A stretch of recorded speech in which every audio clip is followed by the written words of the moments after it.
Hello everyone, আসসালামু আলাইকুম। দেখেন নোয়াখালীতে কি পরিমাণ ভয়াবহ বন্যা, সবাই একটু দেখেন। সবার গোয়ালঘর, বাসা বাড়ি, বিল্ডিং সব পানিতে তলিয়ে যাচ্ছে। চারিদিকে পানি আর পানি। বন্যায় সবাই অনেক ক্ষতিগ্রস্ত হচ্ছে। এখানে অনেক ভয়াবহ বন্যা নোয়াখালীতে।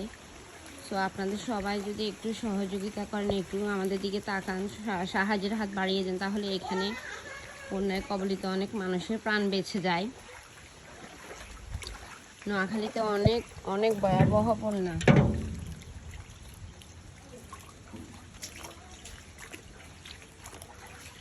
দেখেন রাস্তাঘাট, পথঘাট সব ডুবে যাচ্ছে। এখানে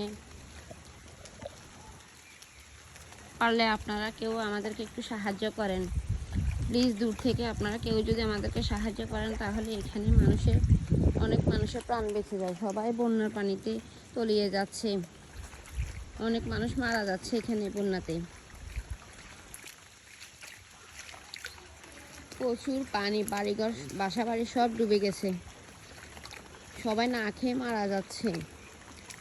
প্লিজ আপনারা কেউ আমার ভিডিওটা একটু এড়িয়ে যাবেন না প্লিজ। সবাই একটু শেয়ার দিবেন বেশি বেশি করে, আর সবাইকে দেখার জন্য একটু সুযোগ করে দিবেন, যাতে সবার একটু চোখে পড়ে বন্যাটা। এই বন্যার পানিগুলো যেন সবার চোখে পড়ে। দেখুন রাস্তাঘাট একদম ডুবে গেছে।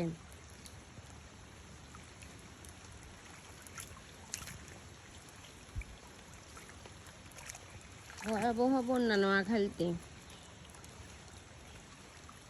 প্লিজ আপনারা একটু আমাকে সাহায্য করেন। আর আমাদের এখানে নোয়াখালীবাসী শফিপুর এলাকার গ্রামের অবস্থা খুবই খারাপ। সবাই বন্যার পানিতে ডুবে গেছে, অনেকে মারা গেছে। সো আপনারা একটু সাহায্য করেন আমাদেরকে। আপনারা দূর থেকে যদি একটু সাহায্যের হাত বাড়িয়ে দেন, তাহলে এখানে অনেক মানুষের প্রাণ বেঁচে যায়। তো সবাই ভিডিওটা বেশি বেশি করে একটু শেয়ার করে দিবেন প্লিজ। বেশি বেশি করে ভিডিওটা একটু শেয়ার করে দিবেন প্লিজ। বেশি বেশি করে ভিডিওটা একটু সাবস্ক্রাইব করে দিবেন। দেখেন অনেক বন্যা, এখানে পানিতে মানুষের ঘরবাড়ি ডুবে যাচ্ছে। অনেকে তো না খেয়ে মারা যাচ্ছে, অনেকে আশ্রয় কেন্দ্রে চলে গেছে। দেখেন ঘরবাড়ি একদম সবাই পানিতে তলিয়ে যাচ্ছে। একদম সবার একদম ভয়াবহ অবস্থা। বন্যা, ঘরবাড়ি একদম ডুবে গেছে সবাই। প্রচুর পানি এখানে।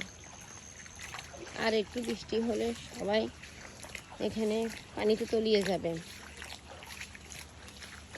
তো আপনারা দূর থেকে যদি আমাদেরকে একটু সাহায্যের হাত বাড়িয়ে দেন, তাহলে অনেক মানুষের প্রাণ বেঁচে যায়। সবার ঘরবাড়ি ডুবে যাচ্ছে এখানে। প্লিজ বেশি বেশি করে ভিডিওটা একটু শেয়ার করে দিবেন, সাবস্ক্রাইব করে দিবেন। আসসালামু আলাইকুম, আল্লাহ হাফেজ।